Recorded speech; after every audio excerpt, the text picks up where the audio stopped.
Vous avez aujourd'hui la chance d'avoir les responsables des muséums de la région. Il manque juste Laure Danilo, qui est la responsable du muséum d'Orléans, qui s'excuse de ne pas pouvoir être là aujourd'hui.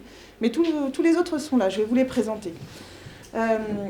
Vous allez avoir cette chance de découvrir leurs spécificités, parce que vous avez naturellement tous regardé le premier film, hein. On est bon. Donc vous savez ce que c'est qu'un muséum, vous connaissez les missions, vous savez ce que c'est que les réserves, vous reconnaissez les gens qui sont dans la pièce, mais je vais vous les représenter.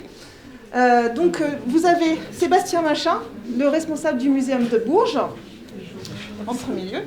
Anne-Laure Boucave, qui, elle, est responsable, est chargée des collections au muséum de Blois.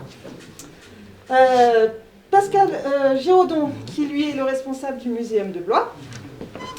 Ici, nous avons Anna, qui n'est malheureusement pas présente dans les films, mais qui est médiatrice d'histoire naturelle au musée des beaux-arts et des sciences et des histoires naturelles. Et sa responsable, Mireille Bienvenue. Et on finit avec Didier Lastu, qui est le responsable du muséum de Tours. Voilà. Donc, ils ont fait le déplacement pour vous aujourd'hui. Donc, profitez-en. Vous allez voir maintenant un film que nous avons donc fait ensemble, la deuxième partie de celui que vous avez déjà vu. Et ensuite, vous allez pouvoir poser toutes vos questions jusqu'à la fin de votre heure de cours. Bonne séance à tous.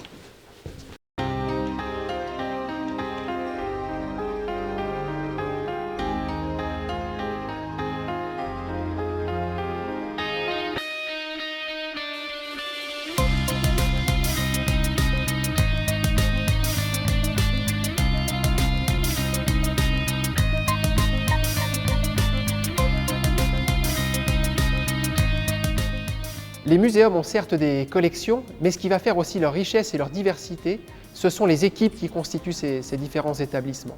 En effet, en fonction des expériences de chacun, des souhaits de travailler sur tel ou tel type de collection, on va développer des sujets de recherche, des expositions et de la médiation scientifique et culturelle qui vont être spécifiques à chacun de nos muséums.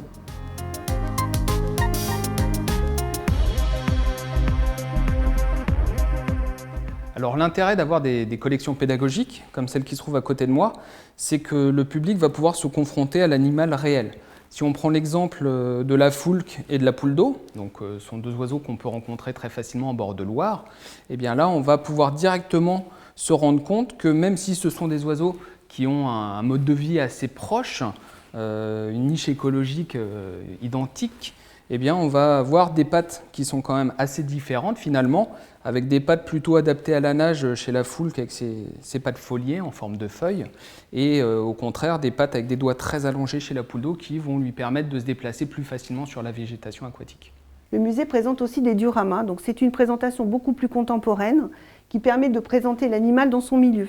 Donc ça a été essentiellement constitué dans un but pédagogique pour accueillir les classes, et ça nous permet à la fois d'utiliser des spécimens naturalisés anciens, et ça nous a permis de compléter ces montages par des nouvelles naturalisations qui ont été réalisées depuis un petit peu plus d'une dizaine d'années. Donc à Blois, on présente les milieux du Loir-et-Cher, du Blésois. Et dans ces dioramas, on présente un petit peu le sol qu'on va trouver, et puis les plantes et les animaux caractéristiques. C'est assez ancien, mais c'est très pédagogique pour moi. Et puis, on a voulu que ce soit un musée un petit peu interactif aussi, le plus possible. Et donc, tout autour de vous, on a installé ce qu'on a appelé les coins des curieux.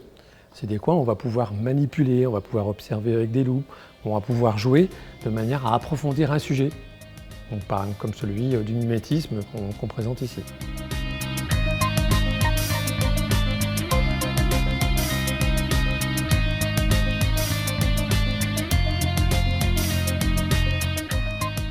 On est ici au rez-de-chaussée du Muséum d'Histoire Naturelle où l'on présente nos expositions temporaires. À l'heure actuelle, nous avons une exposition qui est consacrée donc aux araignées. Elle fait suite aux deux autres expositions, serpents et fourmis, qui sont donc des animaux mal aimés. Alors effectivement, les nacs sont mal aimés, donc c'est pour ça qu'on les montre. On essaye de démystifier un petit peu ces animaux pour les réhabiliter. Et à la fin de l'exposition, eh bien, ces animaux rejoindront nos collections vivantes au premier étage. Quand on a créé l'exposition sur les araignées, on a réfléchi à pas mal de manips pour justement illustrer certains thèmes qui sont parfois compliqués, comme par exemple la prédation, puisque les araignées sont des prédateurs et donc chassent des proies. Et donc là, par exemple, devant nous, on a une petite manip, un atelier, où les visiteurs, et notamment les plus jeunes, peuvent s'approprier ce thème qui n'est pas forcément très simple. Et donc là, on voit dans cette manip une araignée qui tisse une toile piège, où la proie va être prisonnière, et donc l'araignée est alertée par les fils de soie, et donc va venir capturer la proie. Et on a comme ça une dizaine de petites manips qui illustrent à chaque fois différents thèmes sur les araignées, différentes caractéristiques importantes. Alors le but de l'exposition n'est pas forcément de montrer que des araignées exotiques, des mygales, des veuves noires. L'objectif était également de mettre en lumière les araignées qu'on retrouve chez nous et qu'on a l'habitude de côtoyer. Donc là, dans cette manip-là, par exemple, on présente une maison de poupée qui représente la maison lambda avec la salle de bain, la cuisine, voilà, les différentes pièces. Et à chaque fois, en fait, quand on appuie, on peut voir une pièce s'allumer avec les différentes espèces qu'on retrouve dans cette pièce-là. Donc, par exemple, on peut voir la tégénaire qui se retrouve dans le salon, le pholque-phalangite qui est dans la cuisine, et ainsi de suite. Et donc, ça permet de connaître les différentes araignées qu'on retrouve chez nous. Donc là, on en a 9 espèces, par exemple, qu'on met en lumière.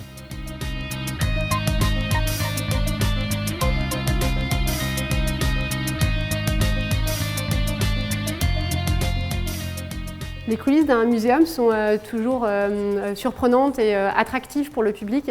Et donc on a essayé aussi de montrer ces coulisses et de montrer les métiers qu'on ne voit pas forcément dans un muséum, qui sont derrière les murs et qui sont pour autant essentiels au fonctionnement d'un muséum. Donc on a beaucoup travaillé à ce décloisonnement des métiers qu'on peut voir notamment dans notre grand atrium et autour de cette grande vitrine des collections où on peut voir les équipes travailler. Alors au Muséum d'Orléans, on propose à notre public des visites flash. Ce sont des visites de 15 à 20 minutes sur un point précis du parcours et à travers laquelle on va pouvoir aborder un point plus précis et discuter avec le public d'un sujet en particulier. Parmi les visites qu'on propose, on a notamment la visite sur la vitrine des collections qui se trouve donc juste derrière moi, où on va aborder avec le public notre vitrine qui se veut ouverte et donc visible par le public, qui est quelque chose d'habitude plutôt fermé et caché, donc à l'abri des visiteurs. L'idée, ça va être de leur montrer un peu les typologies de collections que l'on conserve dans un muséum et aborder avec eux les différents paramètres aussi qui sont nécessaires de prendre en compte pour conserver sur des dizaines, voire des centaines d'années, tout ce patrimoine naturel. Parmi les typologies de collections qu'on a au Muséum d'Orléans, on va y retrouver notamment des collections entomologiques, donc des insectes, comme cette chrysomèle. Et pour montrer ça de manière plus près à notre visiteur, on va avoir avec nous pendant la visite flash quelques petits objets de collection à lui montrer et qui représentent en fait ce qu'on voit dans la vitrine. On va avoir également d'autres typologies comme ce moulage de champignons qui a aussi une valeur patrimoniale car conservé au muséum depuis déjà plusieurs centaines d'années. Un paramètre à prendre en compte pour la conservation des spécimens, c'est la lumière. Lorsqu'elle est mal contrôlée, cela peut causer des dommages sur nos spécimens, et c'est notamment le cas avec nos collections entomologiques. J'ai avec moi ici une boîte dans laquelle il y avait des papillons, et on voit qu'autour des silhouettes de papillons, le papier a jauni. Et il faut imaginer que les papillons aussi ont jauni. Et pour contrôler ça, et donc éviter ce problème-là, on utilise un appareil, un luxmètre, que l'on montre du coup pendant nos visites flash, et qu'on fait passer aux visiteurs pour qu'ils puissent se rendre compte eux-mêmes de l'intensité de la lumière sur nos collections et donc de l'importance du contrôle de ce paramètre-là pour conserver nos spécimens sur le long terme. Une autre manière d'interagir avec la vitrine des collections, c'est au travers d'audiovisuels, ici avec un écran numérique et tactile que vous pouvez également retrouver au deuxième étage. Et pour attirer le regard du visiteur, nous avons fait le choix avec l'équipe scientifique de représenter une boîte d'entomologie avec en fait un papillon légèrement animé pour vous attirer et vous inciter à utiliser ces médias. Sur cet audiovisuel, vous allez pouvoir retrouver des informations sur la conservation des collections de différentes typologies que vous pouvez retrouver dans un muséum d'histoire naturelle, mais on a voulu également avec l'équipe scientifique aller un petit peu plus loin et présenter des faits insolites, comme notamment avec la collection d'ostéologie, avec l'ours. Et pour aller plus loin, on a voulu présenter de manière un petit peu fun un fait assez rigolo sur les mammifères qui ont tous le même nombre de vertèbres cervicales, mais c'est la taille qui compte et qui fait la différence, notamment entre l'ours et la girafe.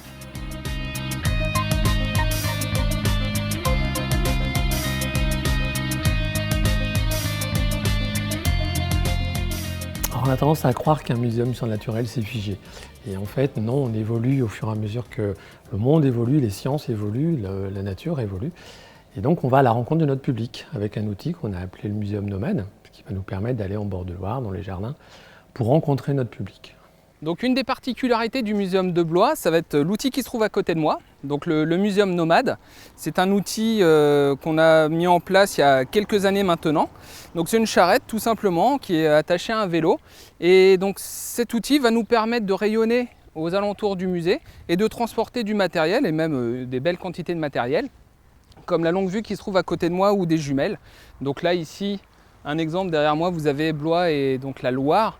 Et donc ces outils, on va les mettre à disposition des personnes qui arpentent les pistes cyclables. Donc là, on est sur le tracé de la Loire à vélo et des châteaux à vélo.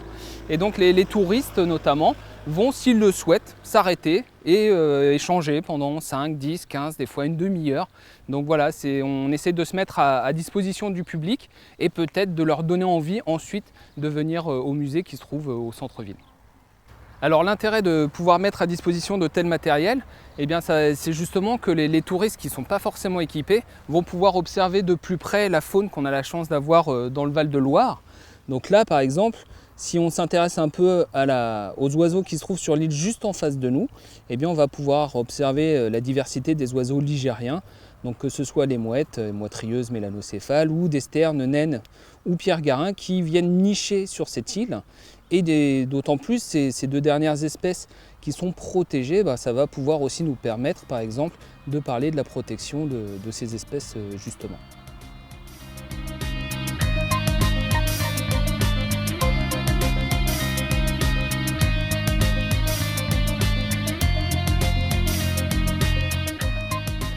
Le muséum est sollicité pour intervenir à l'extérieur, sur le terrain, dans un certain nombre de cas, dans le cadre notamment de l'aménagement du territoire. Et nous verrons avec Amélie et Alexandre l'un de ces cas autour de la rocade. Récemment, le Muséum de Bourges a été sollicité pour le tracé de la future rocade nord, qui justement doit passer à proximité d'un massif forestier, ou qui est justement connu pour être une zone de chasse pour les chauves-souris. Et ces chauves-souris, certaines d'entre elles viennent du centre-ville, et leur tracé, pour aller rejoindre leur zone de chasse, passe par le tracé de la future rocade nord. Donc la problématique qui s'est posée, c'était comment faire pour conserver cet axe de déplacement sans qu'il y ait de perturbations par rapport à la future rocade nord. Puisque le risque, c'est justement les problèmes avec les collisions, puisque les chauves-souris peuvent se faire taper par les voitures ou les camions, comme n'importe quel autre animal. Donc ce qui a été proposé par le Muséum de Bourges, ça a été de mettre en place un passage souterrain pour que les chauves-souris puissent quand même rejoindre leur site de chasse sans justement être percutés par les véhicules. Donc le chantier de la rocade de Bourges nous intéresse nous d'un point de vue géologique, vu que ça va être des appareils de chantier qui vont raboter tout ce qui est couche de surface et nous permettre d'atteindre des couches qui sont normalement beaucoup plus en profondeur, mais qui vont remonter par l'effet de différents mouvements tectoniques géologiques, et on va pouvoir trouver énormément de matériel différent dans ces couches-là, et notamment des couches du coup plutôt anciennes, du Jurassique, comme le calcaire crayeux de Bourges qui va remonter dans les zones de la rocade. Et donc on a intérêt à y aller nous, vu que ça va être du matériel qui va être très facilement accessible par tous les engins qui vont travailler dans ces zones-là.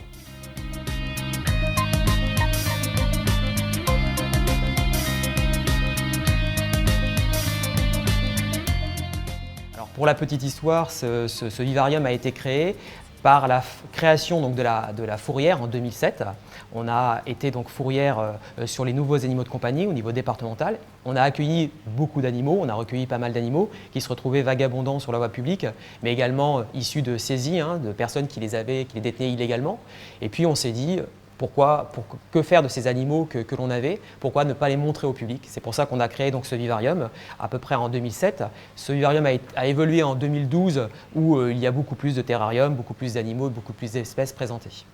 Alors les animaux qu'on a ici au sein du musée, il faut savoir que c'est bien souvent des animaux qui sont protégés. Donc on a une partie de la législation aussi qu'il faut appliquer. On a des animaux qui arrivent ici au muséum sans papier, ils ne partent pas avec leurs papiers. Donc on a toute une procédure de régularisation pour pouvoir présenter au public ces animaux. Donc ce n'est pas aussi simple que ça, que de se dire on recueille des animaux et on les présente. On a toute une partie réglementaire aussi à respecter et à faire appliquer. Donc, ça, c'est aussi une partie de notre métier au sein du muséum. Et puis en plus, ces animaux peuvent nous servir pour nos présentations. On a des présentations aussi des expositions temporaires. En ce moment, on a une exposition sur les araignées. Donc voilà, les collections araignées font partie donc, du vivarium. Le petit bruit que vous entendez, c'est un perroquet qu'on a acquis il n'y a pas très longtemps, il y a une semaine, qui s'est retrouvé sur le bord de la route, donc qu'on a recueilli. Et puis, donc, comme je vous disais, les animaux, on peut s'en servir aussi pour nos expositions temporaires. Et puis on s'en sert également pour faire les formations. On forme tout le corps des sapeurs-pompiers. Donc moi je suis formateur chez les sapeurs-pompiers, donc on se sert aussi de ces collections pour les former et les préparer justement à retrouver ces animaux sur la voie publique. Et puis surtout, le vivarium sert pour toute la pédagogie. C'est justement de sensibiliser les gens qu'on a une biodiversité assez importante sur la planète et que posséder un animal, c'est aussi un devoir, qu'il y a des réglementations qui sont à appliquer, un environnement et ce n'est pas si simple, donc il faut bien réfléchir avant d'acquérir cet animal. C'est un peu dommage après de l'abandonner quand on n'en a plus envie et plus les moyens de s'en occuper.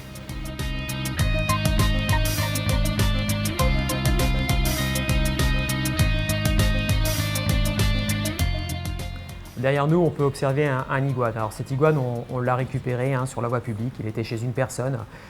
Donc les pompiers sont intervenus, nous avons récupéré cet animal. C'est un animal qui est en vente libre en animalerie. Alors quand vous l'achetez, vous pouvez l'acheter de toute petite taille.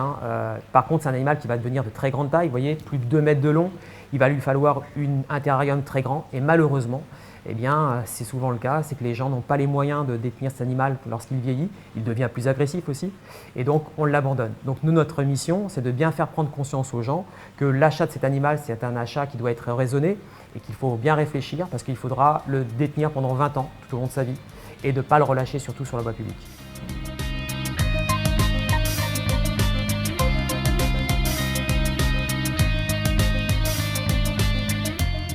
Donc chaque année, plusieurs centaines de milliers de logements sont rénovés pour les rendre plus efficaces au niveau thermique.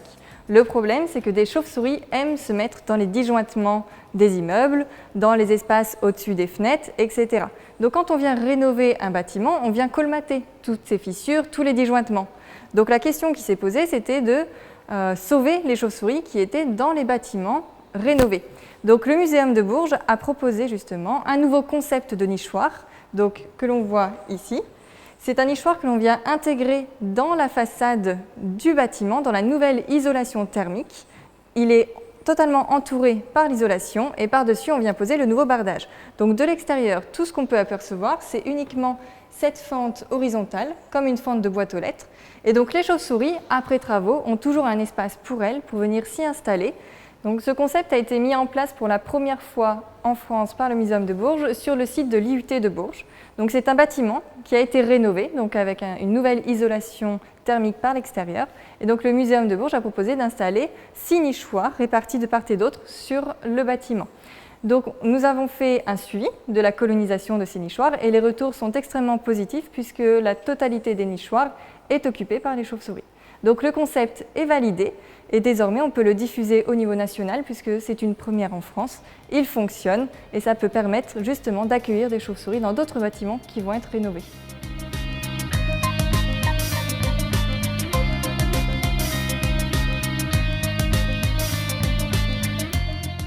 Donc l'équipe actuelle du musée de Châteaudun est en place depuis plusieurs années et donc nous avons pris le temps d'étudier les collections, d'étudier l'origine, d'étudier la constitution des collections. Et ce que nous souhaitons actuellement, c'est pouvoir restituer auprès du public, tous les publics possibles, quel que soit le support, que ce soit lorsqu'ils visitent le musée ou ce soit par le biais d'un site internet.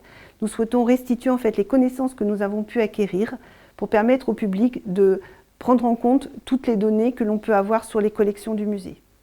Dans les métiers du muséum, il y a des métiers qui existent déjà, concepteurs d'exposition, gestionnaires de collections, ce qu'on appelle des régisseurs. Et aujourd'hui, la stratégie des établissements muséals, c'est de renforcer la formation, la professionnalisation des agents qui remplissent ces missions, afin évidemment d'augmenter l'efficacité des actions. Il y a une autre approche qui est l'arrivée de nouveaux métiers, notamment un fort développement de la médiation et notamment de la communication numérique. Et les événements récents ont montré l'intérêt aussi de ces outils, quelque chose de fortement renforcé, c'est-à-dire la transmission, la médiation envers tous les publics des connaissances accumulées par les musées.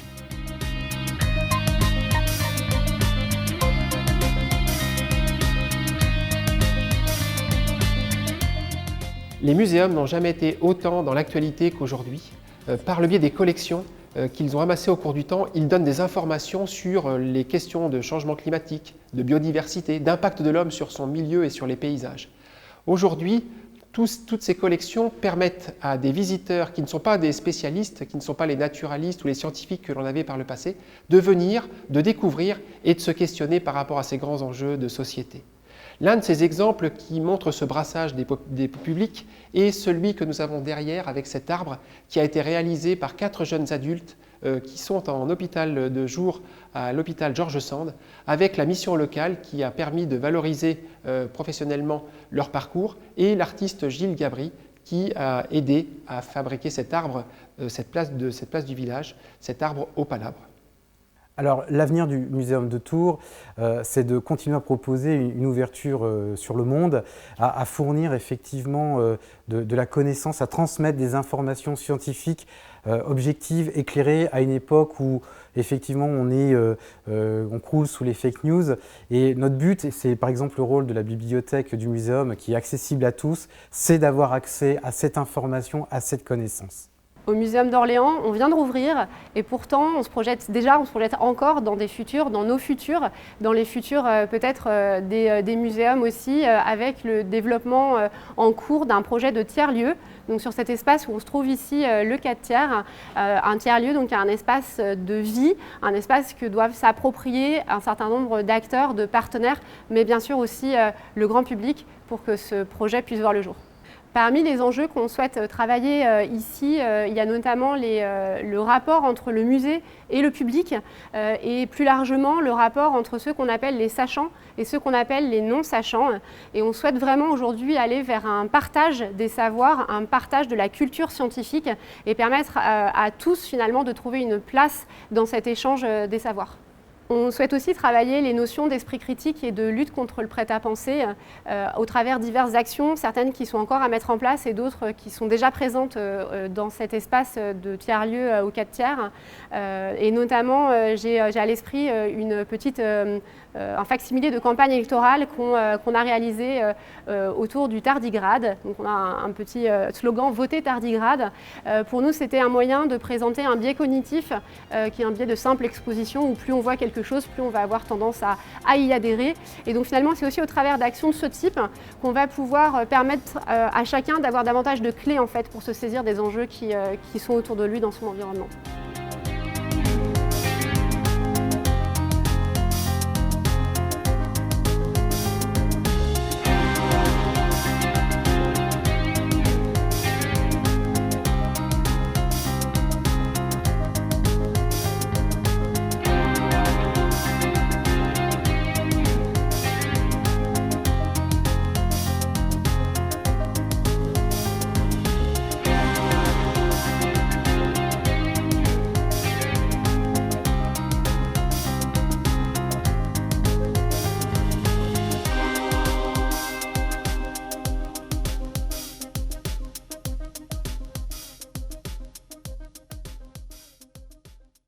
Je voudrais d'abord vous poser une question, avant que ce soit vous qui posiez une question. Je voudrais savoir si vous pouviez lever la main, qui est déjà allé dans un muséum de la région? Bien. Alors, dans le département, il n'y en a pas de muséum, mais il y a Bourges, ici peut-être trop loin de chez nous. Donc aucun de vous, à part peut-être... Attendez, s'il vous plaît. De la région. Vous voulez dire que vous êtes déjà allé dans un autre muséum de France, mais pas ceux de la région. D'accord? C'est ça? Ok. Bon, bah, très bien. Bah, j'espère que cette visite vous aura permis de les découvrir et vous aura donné envie d'aller les voir. On va commencer les questions. Est-ce que quelqu'un veut se lancer dans la mare? Ah, très bien. Est-ce que ça vous ennuie de vous lever, d'enlever votre masque pour pouvoir parler le plus distinctement possible? Juste le temps de poser la question. Non, les élèves n'ont pas le droit? Non. Bon. Voilà. Merci. C'est quoi la pièce de votre muséum que vous préférez? Est-ce que vous avez entendu? Quelle est la pièce de votre muséum que vous préférez?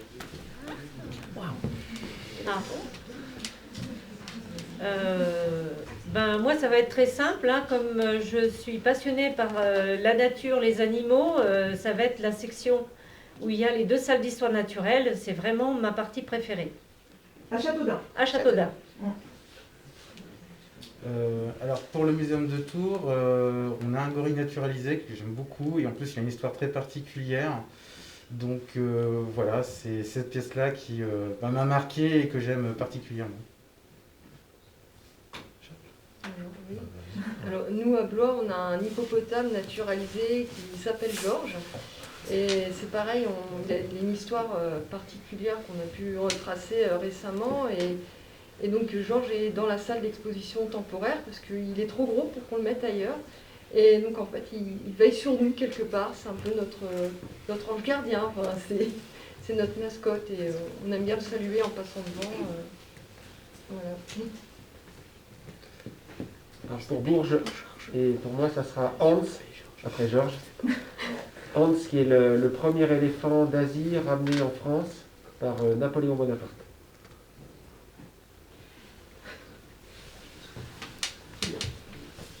Vous entendez bien ou pas? Oui. Une autre question?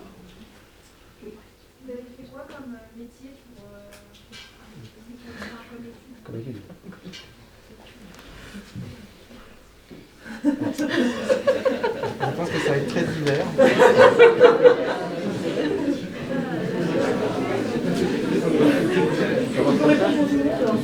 Pour tout le monde.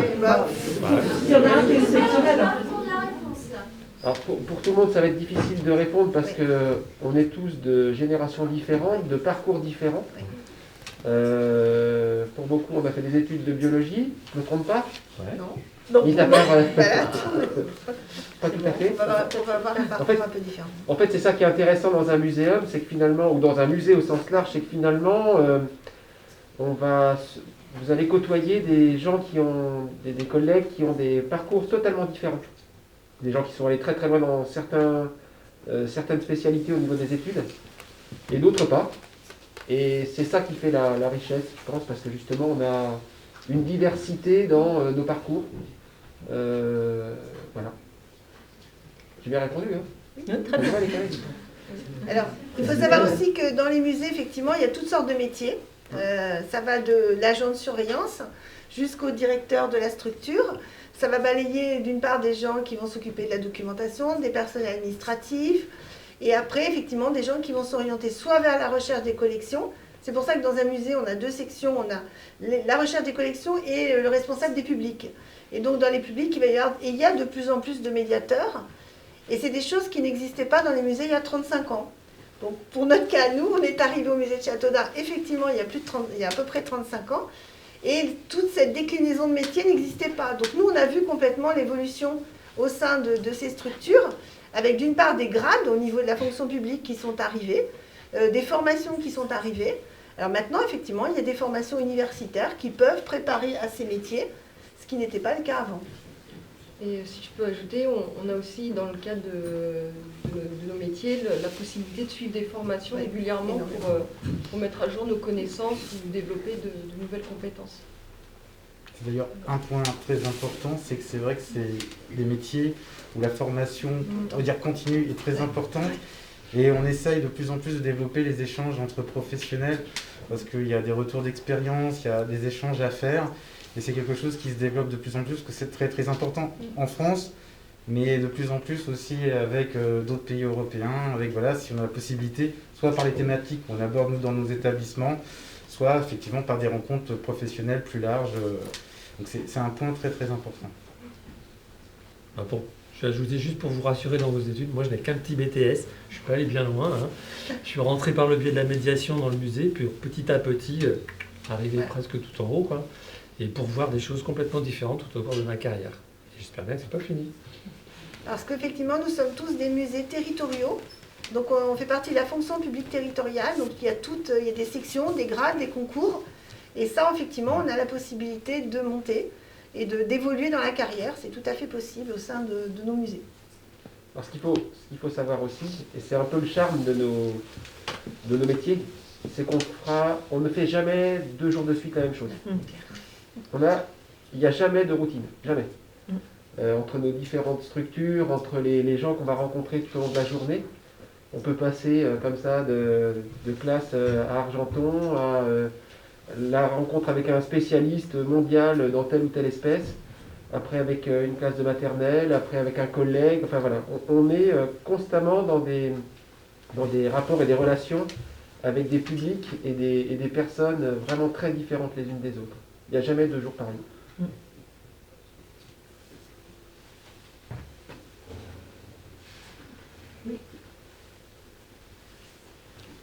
Avec qui est-ce que vous collaborez pour récupérer les fossiles et les animaux qui sont dans les muséums? Est-ce qu'il y a des collaborations? C'est un sujet très vaste. Alors, je vais commencer à répondre, mais en fait, ça peut être des dons de collection, ça peut être des gens, des donateurs ou des héritiers.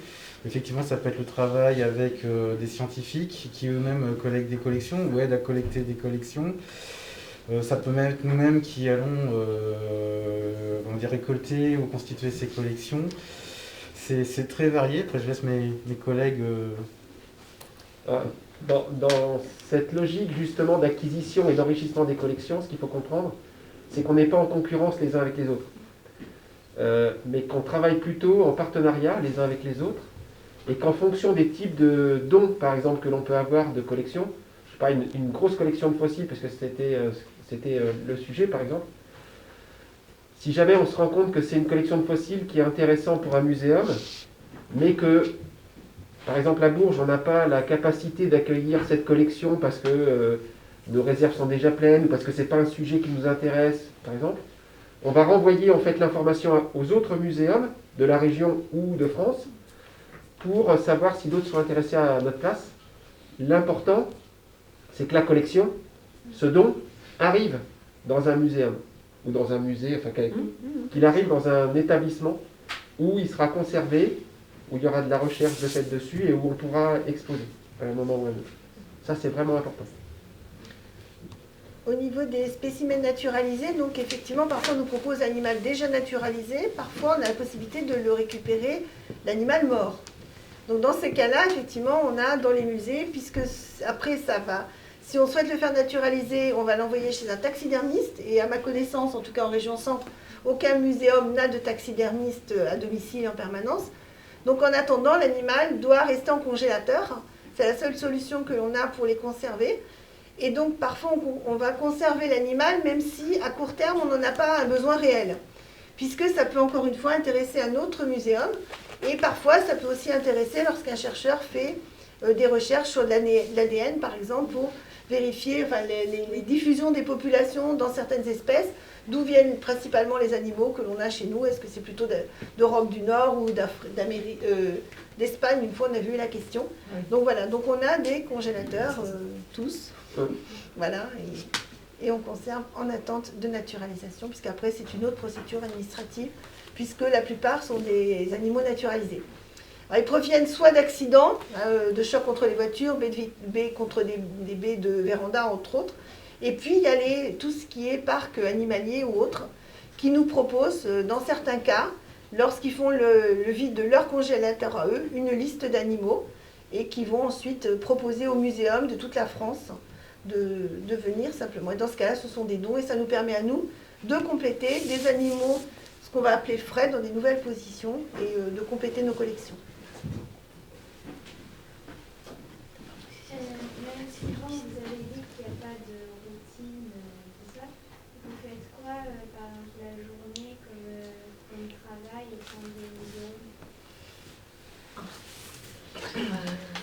Alors,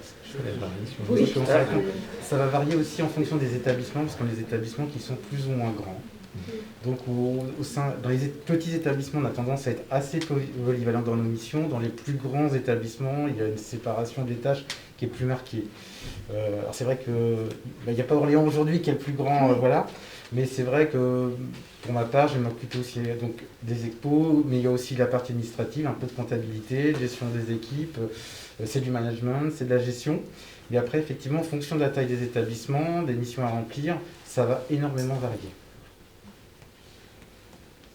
Dans une journée, ça peut être, par exemple, le matin, travailler une future exposition, rédiger des textes.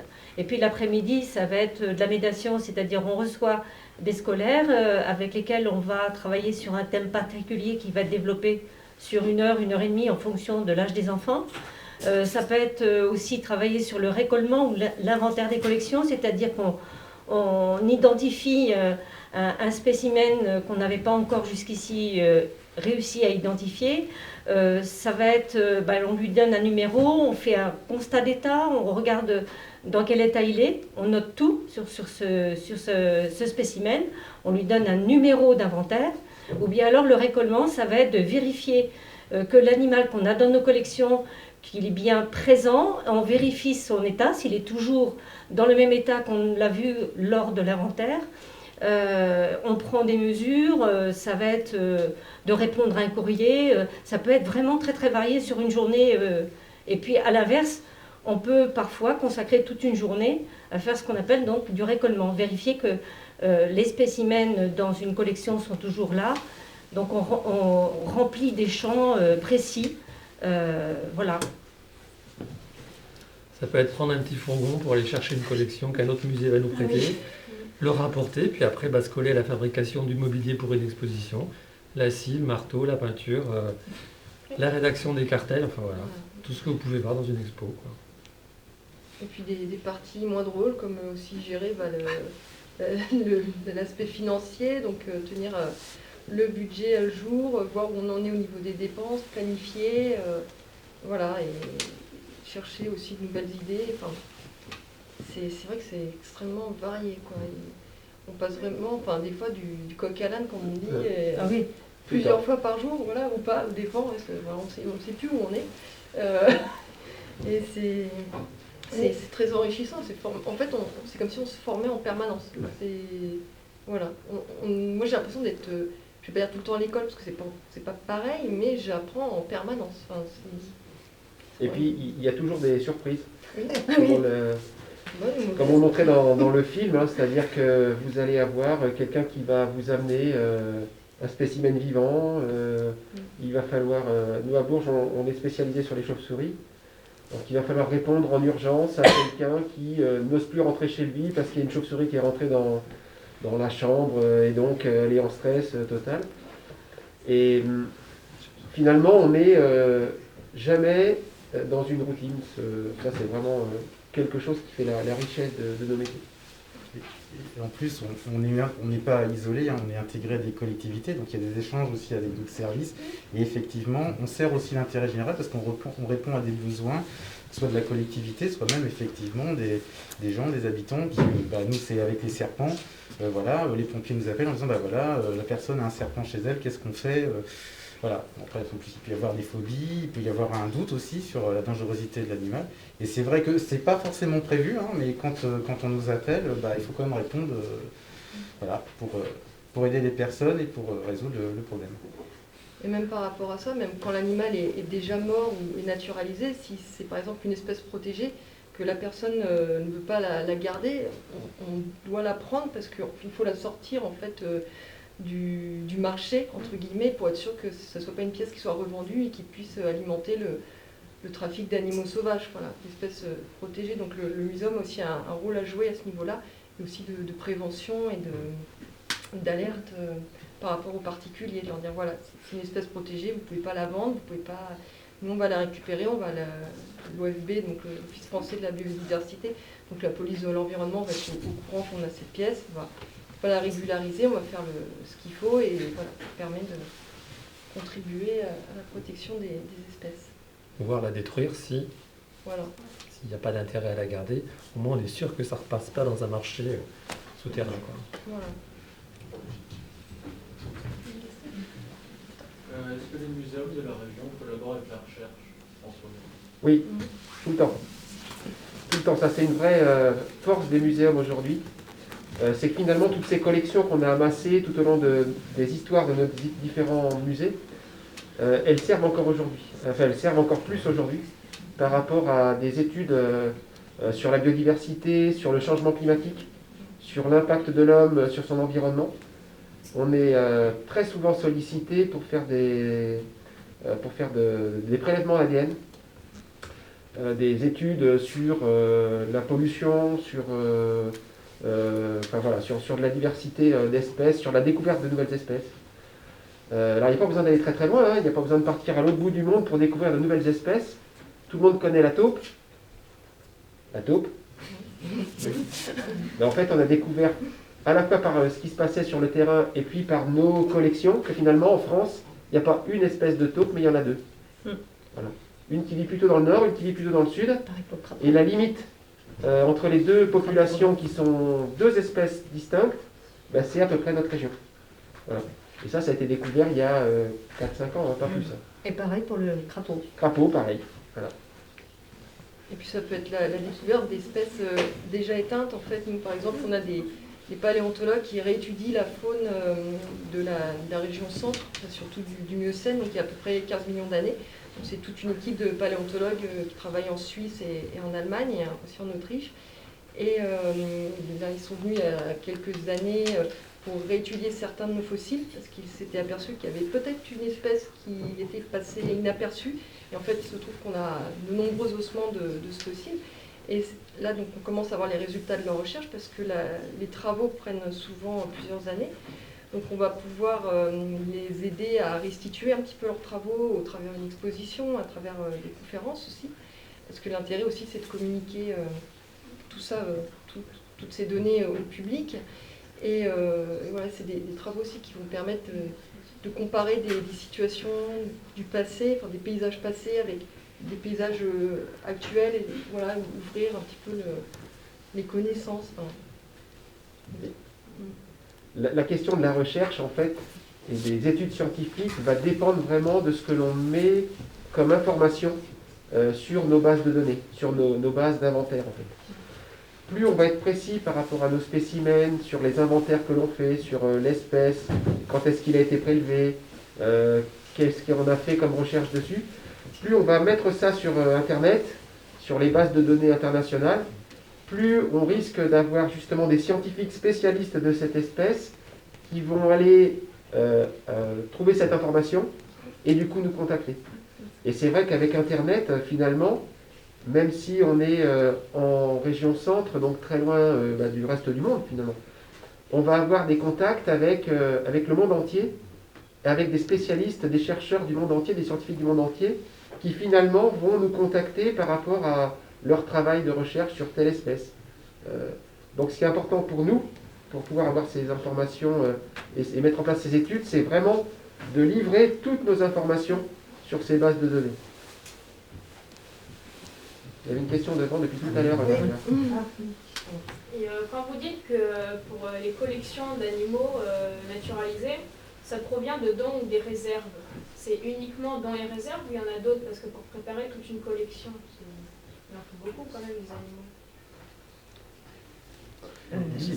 Ça dépend. Alors déjà dans les dons, ça dépend. Il y a des gens qui ont accumulé des grandes collections en paléonto, les insectes aussi. On a des gens qui accumulent des très grandes collections parce que le sujet s'y prête. Après, il peut y avoir peu d'objets ou de spécimens, mais très importants, par la rareté, par justement l'intérêt scientifique. Et puis de toute façon, les muséums depuis maintenant plusieurs centaines d'années, alors Tours c'est un peu particulier parce que c'est un muséum qui a été détruit pendant la Seconde Guerre mondiale, mais il y a quand même des collections très importantes qui ont été accumulées. Donc il y a matière, voilà, c'est plusieurs millions de spécimens, plusieurs dizaines de millions de spécimens en France. Votre lycée s'appelle Rolina ? Oui. Argenton-sur-Creuse est tourné autour de Rolina. Il y a la rue, il y a le lycée, il y a tout est Rolina ici. Hein. Les collections de Rolina, en fait, elles sont au Muséum de Bourges. Parce qu'il était spécialiste des serpents. Mais un spécialiste serpent reconnu au niveau international à l'époque. Et en fait, ces collections, elles sont arrivées. Donc là, c'est une très très grande quantité de collections qu'il a accumulées tout au long de sa vie à Argenton et qui est arrivée au sein du muséum. Donc c'est plusieurs centaines de spécimens, par exemple. Il faut bien vous dire que ce que vous voyez quand vous visitez un muséum, vous voyez même pas ça de toutes nos collections. Ouais. On a énormément de collections. Donc on n'a pas de mal à trouver des pièces Enfin, à part les pièces très rares. Et on n'a pas de mal à trouver des pièces pour constituer une exposition, si tu veux. On manque souvent de place pour présenter tout ce qui est d'intérêt. Donc nos réserves sont... Enfin, il y a plus d'objets en réserve que d'objets présentés.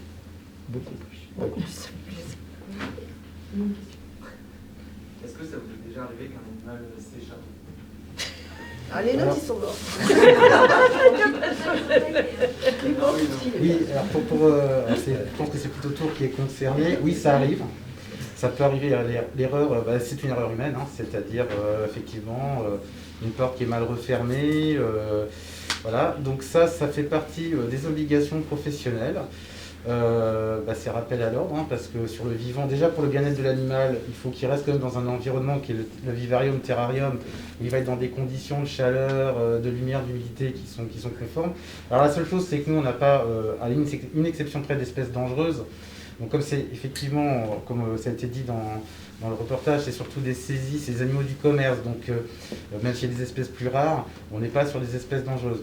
Ça arrive très rarement parce que mon collègue Arnaud Leroy est extrêmement strict par rapport à ça. Il y a aussi d'autres raisons, hein, c'est qu'on a des autorisations préfectorales, on doit remplir quand même un certain nombre de conditions. Donc, et puis même vis-à-vis des visiteurs, on ne peut pas se permettre d'ouvrir à chaque fois tous les jours le muséum avec la moitié des espèces qui se baladent dans le musée. Ça ne fait pas très professionnel. Quand vous avez un animal qui meurt, vous le remplacez tout de suite ou... Ça regarde. Alors, non, pas, ça dépend de ce que c'est. Alors, si on a plusieurs poils, un spécimen de la même espèce, on peut le remplacer, parce qu'on a aussi des réserves d'animaux. Le Muséum de Tours a reçu beaucoup d'animaux, alors donc c'était soit des saisies, donc des gens qui les détenaient illégalement, c'est d'ailleurs comme ça qu'on a commencé, soit des animaux trouvés errants sur la voie publique, hein, du caméléon, du python, de l'iguane. Alors je ne sais pas si c'est une spécificité de Tours, mais c'est vrai qu'à une époque ça arrivait, voilà. Si on n'a pas de spécimen pour le remplacer, on ne va pas forcément en racheter un pour, voilà, on va changer le terrarium, modifier son équipement pour installer éventuellement un autre animal, ou alors on supprime le terrarium. Quelle est votre exposition préférée?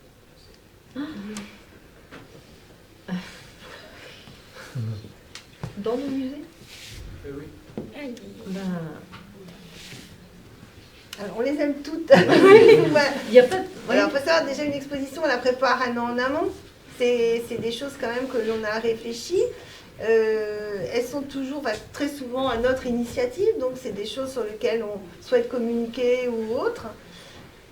Pour Châteaudun, effectivement, nous on aime bien les expos qui sont interactives entre toutes nos collections, puisqu'on est Beaux-Arts, Histoire naturelle, donc on aime assez celles qui vont balayer toutes nos collections. Après, c'est difficile de... C'est nos bébés. Donc, voilà. Oui. Donc c'est difficile. Effectivement, il y en a parfois qu'on préfère d'autres, mais ça change avec le temps, donc c'est difficile de répondre. Après, avec nostalgie, on se souvient d'une exposition plus ancienne. Ah oui, si, c'était bien aussi. Donc c'est difficile de répondre. Après, ce n'est pas nos expositions. C'est sûr qu'on préfère travailler sur des thèmes qu'on aime, mais après, il faut penser à tout le public. Et donc, on va ratisser très très large, quitte à aborder des sujets qu'on n'apprécie pas plus que ça. Et ça va nous obliger à fouiller justement, à trouver les infos intéressantes. On va se plonger dedans. Peut-être que ça va nous faire aimer le sujet davantage d'ailleurs. Hein, on va découvrir des choses. Mais oui, il faut qu'on ratisse très très large pour les expos. On touche tout le public, y compris les scolaires, puisque vous faites partie de nos publics. Donc voilà. Et puis dans ces expositions, il faut qu'elles balayent aussi tous les publics. Donc on va devoir aussi toujours, c'était dans l'idée de recherche permanente, c'est-à-dire qu'il y a parfois des sujets qu'on maîtrise moins bien que d'autres. Donc on va devoir relancer systématiquement tout le travail de recherche pour accueillir, pour les nôtres, d'un enfant de 3 ans jusqu'à l'adulte pointu, on va dire, qui connaît bien son sujet. Donc, Pour Bourges, la prochaine expo sera la nuit. On est comme des collègues. Toujours. Et pour illustrer le propos, on va faire une expo sur le sol, sur ce qu'il y a sous nos pieds. Sujet qui n'est pas tellement abordé en fait dans les musées, mais pour lequel on n'a pas du tout de collection. À part des vers de terre, puis encore, pas beaucoup, et les taupes. Mais autrement, on n'a pas toute la biodiversité qu'il y a dans la terre. Et du coup, ça va être un challenge, quoi, d'arriver à raconter une histoire, à expliquer des choses aux visiteurs en n'ayant pas de collection, pas de matière pour pouvoir le présenter. Juste dire, je suis arachnophobe et pourtant l'exposition qu'on présente, c'est araignée. Donc je me soigne, ça me permet aussi voilà, de faire une thérapie.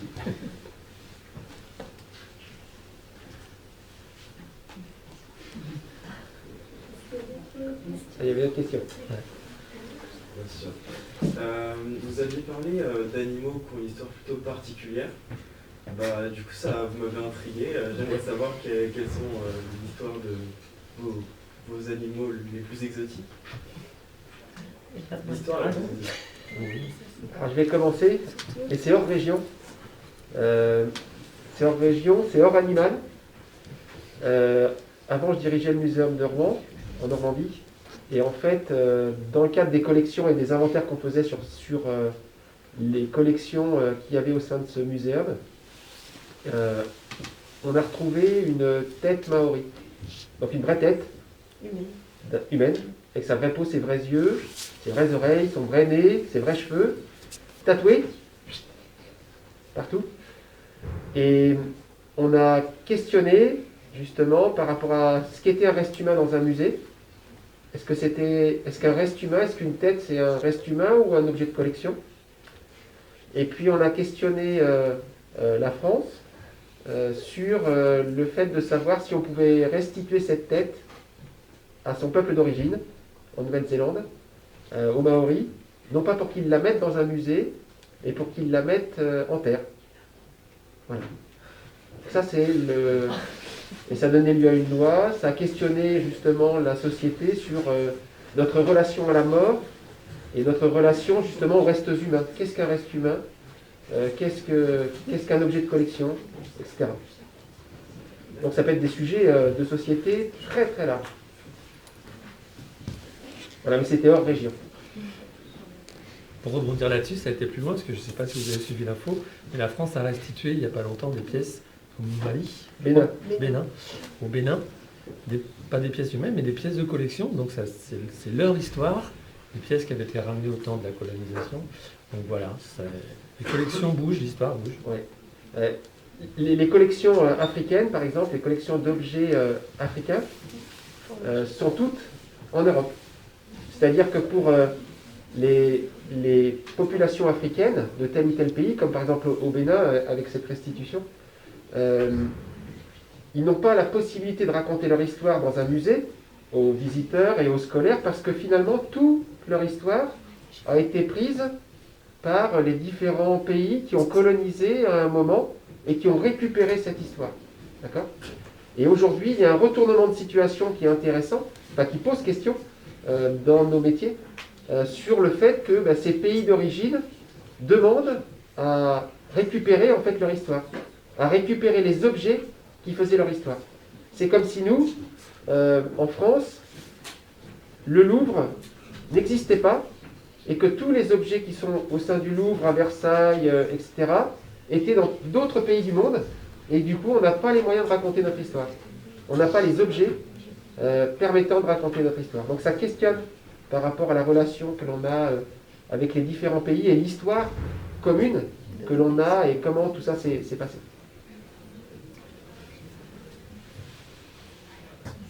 Une dernière question. Bien.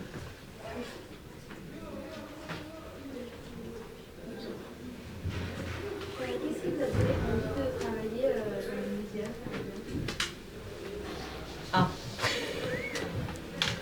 Moi, à votre âge, j'ai jamais pensé de travailler dans un muséum. Moi non plus. Moi, j'étais branché nature, environnement, sans trop savoir où aller. Et puis après, c'est un concours de circonstances. Ouais, moi, c'est pareil. C'est vraiment un concours de circonstances qui a fait que je suis arrivée au musée de Châteaudun. Des regrets? Aucun. C'est des métiers passionnants parce qu'effectivement, c'est toujours un questionnement, c'est toujours une évolution, c'est pas des métiers figés, c'est des métiers où on va toujours d'une part enchérir, enchérir toujours les collections, les documenter et surtout la transmission du public évolue aussi. On voit tous les équipements numériques arriver, donc c'est aussi à chaque fois une remise en question. Qu'est-ce qu'on peut faire de plus pour vous apporter à vous, public, le maximum d'informations? Mais on a la curiosité qui est sans arrêt titillée. On a toujours soif de savoir. Ça ne s'arrête jamais.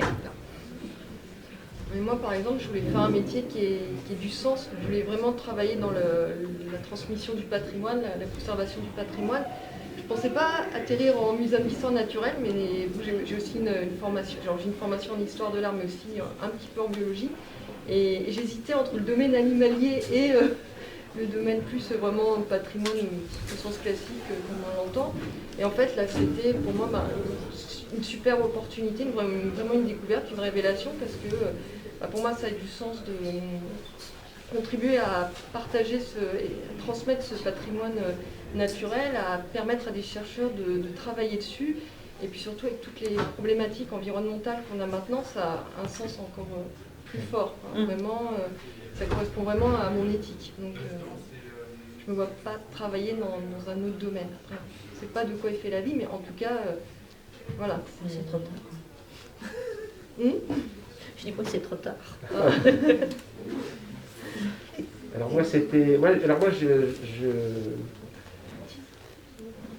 je rêvais de travailler dans un muséum dès le plus jeune âge. Je ramassais tout ce que je trouvais, au grand désespoir de mes parents. Donc toutes les cochonneries que je pouvais trouver par terre, elles arrivaient dans la chambre. Voilà. Ceci dit, je faisais pareil. J'avais des flottes de réjection sur mon bureau.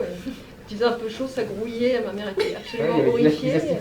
Voilà, c'est ça. J'avais des cailloux plein mes tiroirs. Enfin bon, c'était... Voilà. Quelque part, il y a une petite logique de collection déjà qui apparaissait. C'était aussi à peu près la même chose, c'est petit. J'avais imaginé travailler dans un muséum. Après, quand j'ai commencé à faire des études en bio, ça s'est un peu éloigné. Et à un moment, j'y suis revenu un peu indirectement. C'est qu'à un moment, je me suis dit, tiens, j'aimais beaucoup transmettre et j'aimais beaucoup dessiner. Je me suis dit, tiens, je deviendrais bien illustrateur scientifique. Et puis finalement, je faisais mes études à Tours. J'ai rencontré les gens du muséum de Tours, mon prédécesseur. À l'époque, je ne savais pas que je lui succéderais. Et puis finalement, le monde des musées m'a à nouveau intéressé. Et puis je me suis formé aussi au métier des musées. Et voilà comment je suis arrivé, en plus, au muséum de Tours, sans que ça soit forcément volontaire.